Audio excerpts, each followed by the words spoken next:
Juliana Rosa sempre com a gente aqui no meio do dia. Ju, hoje para falar a respeito dos números relacionados ao desemprego, né? No último trimestre, de acordo com o IBGE, a taxa foi a menor desde 2015, né? Esses números relacionados a fevereiro, março e abril. E aí, Ju, o que a gente pode entender desses números e qual a perspectiva para os próximos trimestres? Boa tarde. Foi um número melhor que esperado, viu, Fábio? Boa tarde para você, para a Débora, boa tarde para o nosso ouvinte.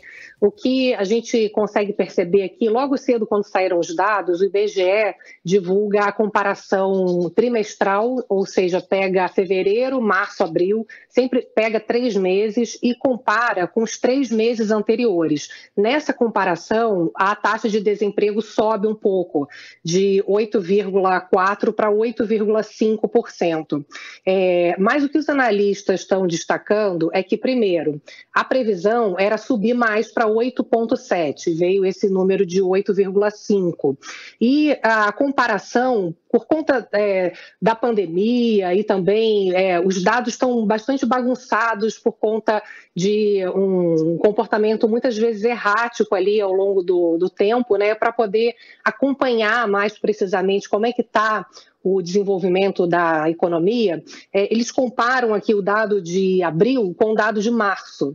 E com isso tem uma redução no dado de desemprego. Estava em 8,8% em 3 meses acumulados até março e agora cai para 8,5% no acumulado até abril. Então, a gente vai colhendo esses detalhes que são importantes para poder entender qual é o ritmo da economia. E o que a gente vê é que tem um ritmo que é de desaceleração, mas é uma desaceleração mais suave do que se esperava. Então, é uma boa notícia, é um mercado de trabalho que, pelas análises aqui que eu recebi de várias consultorias e bancos, é um resultado que mostra uma resiliência ainda do mercado de trabalho. Se esperava que houvesse uma geração menor de vagas e um desemprego que pudesse ser maior esse ano, mas não, a gente vê que tem uma desaceleração na criação de vagas, mas é uma desaceleração menor do que se previa, assim como a própria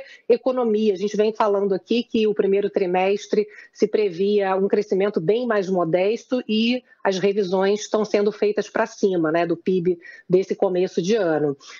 Olhando para frente, o que é interessante a gente olhar aqui nos dados é que chama atenção o seguinte, tem muita gente que, depois da pandemia, quando a gente compara o número de pessoas que trabalham, ele é menor do que de antes da pandemia. Então, as pessoas que estão procurando trabalho ainda não voltaram totalmente. Um dos fatores é que muita gente, o grosso do que não voltou é acima de 60 anos. E quando a gente olha os dados de aposentadoria, teve um número muito forte de pedidos de aposentadoria no ano passado. Então, ou por medo, ou as pessoas aproveitaram, enfim, a situação mais difícil de trabalho com a pandemia e decidiram ficar em casa ou fazer alguma coisa por conta própria. Então, a gente também tem uma taxa de desemprego que não sobe mais fortemente ali, porque tem muita gente que ainda não voltou a procurar, que a taxa de desemprego é composta por pessoas que estão procurando e versus o número de vagas geradas. Então, como tem menos gente procurando, se a gente comparasse com o período pré-pandemia, a taxa ia estar mais alta. Então, não é que o mercado de trabalho esteja bombando, ele está melhor do que o previsto, mas tem muita gente que não voltou a procurar trabalho quando a gente compara com o período pré-pandemia. Uma coisa legal que a gente vê aqui é que no ano passado, todo mundo que conseguiu algum tipo de oportunidade de trabalho, claro, aceitou muitas vezes fora da sua própria área ou ganhando um salário menor, uma renda menor do que gostaria ou do que tinha ali em relação à sua própria formação. E esse ano o que a gente vê é muita gente trocando de trabalho por trabalhos melhores, com carteira assinada, então a renda média está maior. Então, você tem um ritmo menor de criação de emprego agora do que no ano passado, mas com um ganho salarial, as pessoas conseguindo uma oportunidade de mudar de área e de negociar melhor também seus salários. Então, eu acho que o balanço um pouco da economia, o mercado de trabalho está refletindo. Ele vai perdendo fôlego aos poucos, assim como a nossa economia, juro muito alto, claro, a gente não espera que a economia cresça nesse ritmo ao longo dos próximos meses, tem muita gente endividada, a inadimplência está subindo, então é um ritmo que vai devagar, vai diminuindo da economia, mas não vai ser uma queda muito forte, é uma queda mais suave, o que é uma boa notícia. Bem, e só para deixar claro, né? Até para o ouvinte não falar, mas o Fábio disse que era o menor índice desde 2015, e a Ju falou que subiu do trimestre passado para esse, mas só para deixar claro, são as diferentes bases de comparação, né? O menor índice desde 2015 para esse trimestre específico, fevereiro, março e abril.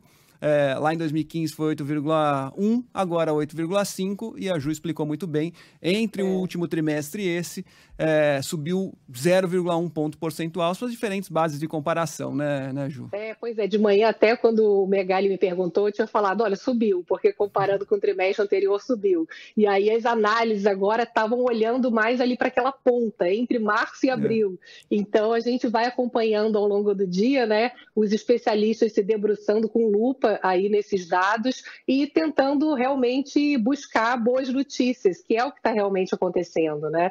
A gente, obviamente, queria que a economia tivesse muito melhor, mas as previsões eram bem piores do que a realidade. É isso, é como a gente enxerga o copo, né? Aquele olhar para o copo, mas depende da comparação, né? Ju, a gente volta a conversar amanhã nesse mesmo horário. Um beijo para você, bom trabalho, até lá. Um beijo, até amanhã. Valeu.